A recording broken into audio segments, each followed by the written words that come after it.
Hi friends, ఈ video నచ్చినట్లయితే like చేయండి, సబ్స్క్రైబ్ చేయండి.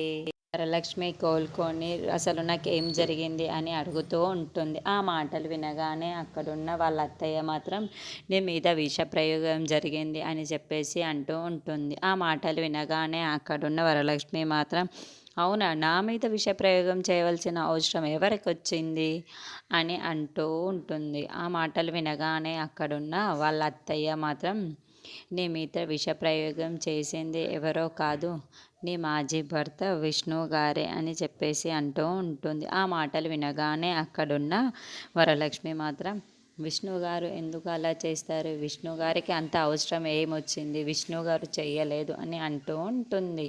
ఇంతలో అక్కడున్న విష్ణు కనిపించకపోవడంతో వరలక్ష్మికి ఆటోలో వెళ్ళి తిరుగుతూ ఎక్కడ ఉన్నాడా అని వెతుకుతూ ఉంటుంది. ఇంతలో అక్కడున్న విష్ణువు తాగేసి రోడ్ల మీద తిరుగుతూ ఉంటాడు. అది చూసిన వరలక్ష్మి మాత్రం విష్ణు గారు అని దగ్గరికి వెళ్ళి, ఏంటి విష్ణు గారు మీరు ఇలా ఉన్నారు ఇక్కడ అని అడుగుతూ ఉంటుంది.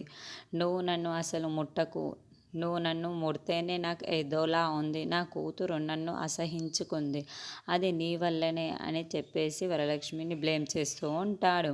ఆ మాటలు వినగానే అక్కడున్న వరలక్ష్మి ఒక్కసారికి షాక్ అయిపోతూ ఉంటుంది. అవును, నా కూతురు నన్ను ఎందుకంటే నా కూతురు నన్ను ఎప్పుడు ఇంత అసహించుకోలేదు, ఇంతలా కొట్టలేదు అని తనను తిడుతూ ఉంటాడు.